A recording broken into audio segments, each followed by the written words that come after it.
Paz e bem, que a paz de Cristo venha ao nosso coração. Vamos conferir o Evangelho de hoje em Marcos capítulo 6, versículos 45 a 52, que tem muito a nos ensinar. Depois de saciar os 5.000 homens, Jesus obrigou os discípulos a entrarem na barca e irem na frente para Betsaida, na outra margem, enquanto ele despedia a multidão. Logo depois de se despedir deles, subiu ao monte para rezar.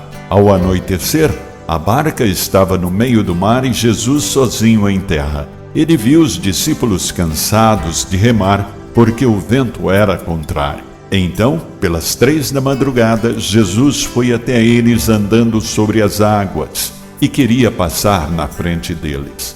Quando os discípulos o viram andando sobre o mar, pensaram que era um fantasma e começaram a gritar. Com efeito, todos os tinham visto e ficaram assustados. Mas Jesus logo falou: "Coragem, sou eu, não tenhais medo." Então, subiu com eles na barca e o vento cessou. Mas os discípulos ficaram ainda mais espantados, porque não tinham compreendido nada a respeito dos pães.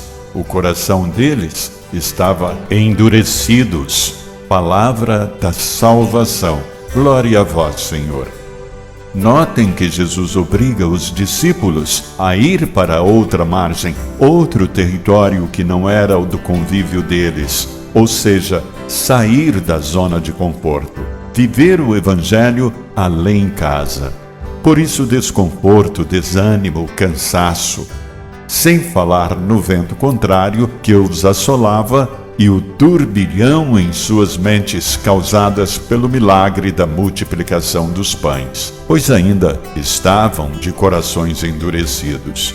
Quantas vezes nós não nos sentimos assim, fora de nossa zona de conforto, assolados pelos ventos tempestuosos de nosso próprio ego, pelo turbilhão de ideias e ideologias impostas por uma sociedade materialista e desumana que vem de encontro com tudo o que o Mestre nos ensina.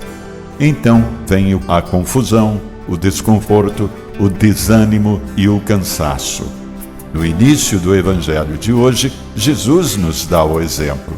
Jesus subiu ao monte para rezar. Não temos o hábito de rezar, de falar com o Pai, de nos colocar diante do Pai e nos fortalecer com a tua presença. Jesus hoje reforça esta verdade. Coragem, sou eu, não tenhais medo. Ele não nos livra das tempestades que a vida nos traz, mas também não nos abandona. Está sempre do nosso lado a estender a sua mão. Coragem, quem busca a presença de Deus não deve temer os ventos contrários. Louvado seja nosso Senhor Jesus Cristo.